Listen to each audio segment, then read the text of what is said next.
The stars had never appeared more breathtaking to Captain Jake Morrison as he stood upon the bridge of the UES Mercy's Hand. Beyond the vast viewing panes, the deep indigo and violet hues of the Kepler nebula painted space in shades that called to mind Earth's endless seas. His hospital ship drifted quietly through the void, its gleaming white hull emblazoned with massive crimson crosses visible across thousands of kilometers. These emblems carried a sacred meaning among the stars, symbols that had preserved peace across the galaxy for more than 3 millennia.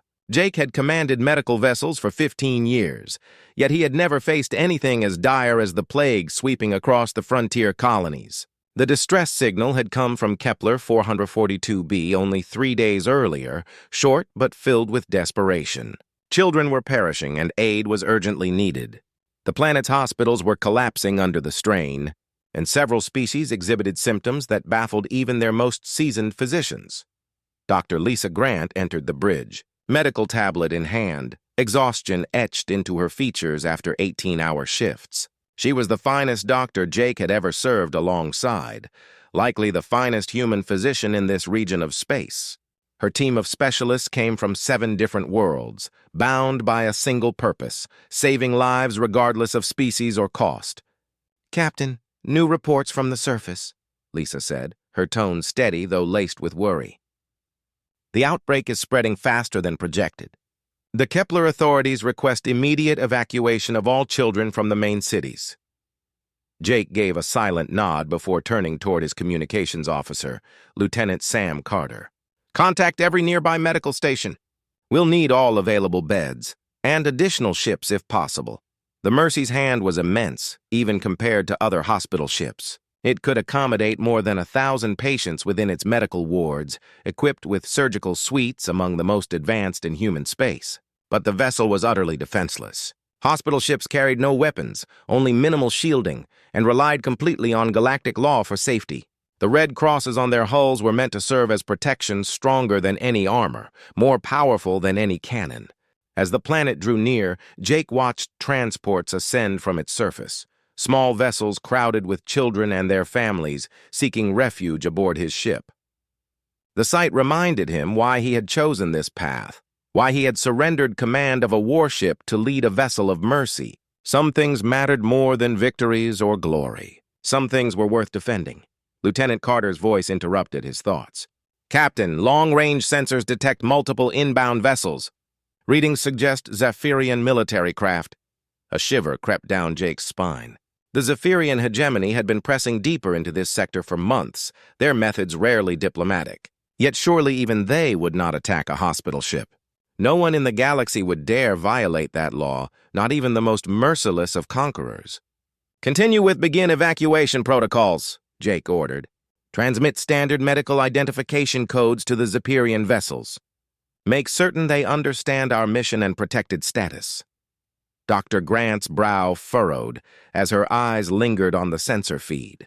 "Jake, some of those children are in critical condition. We can't afford delays." "We won't," Jake assured her firmly. "The law is absolute, Lisa. Hospital ships are inviolate. Even the Zephyrians wouldn't cross that line." Before he could say more, Carter's voice cut in with a new alert. "Captain, the Zephyrian fleet is altering course. They're heading straight for us. Estimated intercept in 47 minutes. Jake settled into his command chair and opened the ship-wide intercom. "This is the captain. We will proceed with our medical mission as planned. All medical staff, prepare to receive incoming patients from the surface. Security teams, assist with evacuation procedures. There is no immediate danger." But as the words left his lips, a cold unease crept through him. Years of service had taught him how predators stalked their prey, and the formation of those ships mirrored that deadly precision. The following 30 minutes vanished in a blur of constant arrivals. Shuttle after shuttle docked with the Mercy's Hand, carrying frightened children of many species, some visibly ill and clinging to life. Dr. Grant and her diverse team labored without pause, erecting makeshift wards and prioritizing the most severe cases. The ship's corridors soon echoed with the anxious murmurs of parents and the cries of the young. From the bridge, Jake oversaw both the evacuation efforts and the steady approach of the Zephyrian fleet. The alien vessels had yet to answer any transmissions, a troubling silence, though not unheard of. Some military leaders preferred to keep channels closed during patrols. "Captain? Captain!" Carter's voice cracked with urgency. "The Zephyrian fleet has achieved weapons lock. All vessels have us targeted."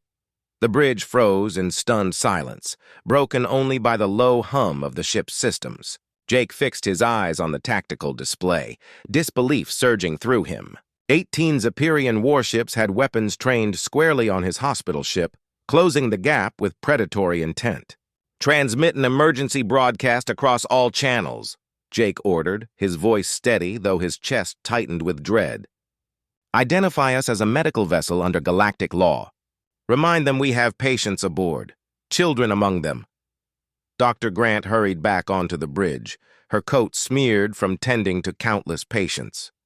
"Jake, we're carrying 430 now, including 94 children.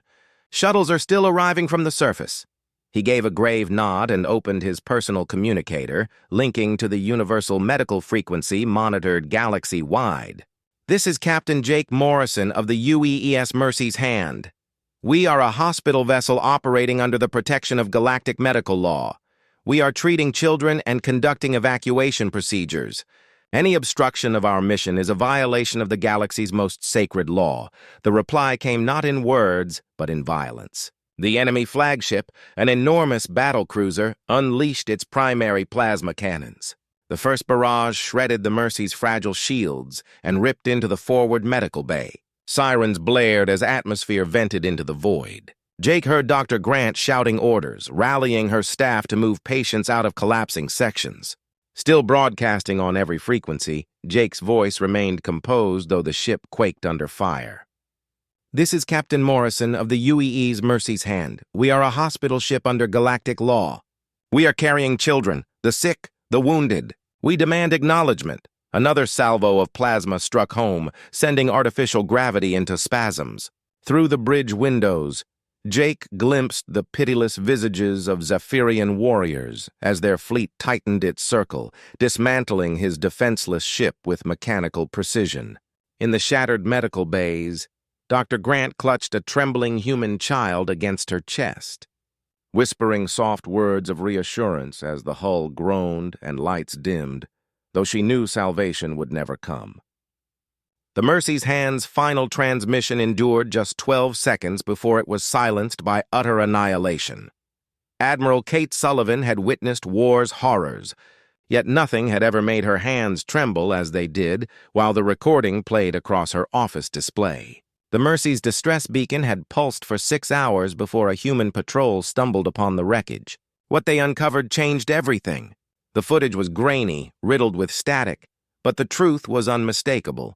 Children pressing desperate faces to viewports while Zephyrian warships encircled their helpless sanctuary. Captain Morrison's calm, disciplined voice persisted even as plasma fire consumed his vessel. Then silence, then void. 847 souls extinguished in an instant. Kate replayed the recording, forcing,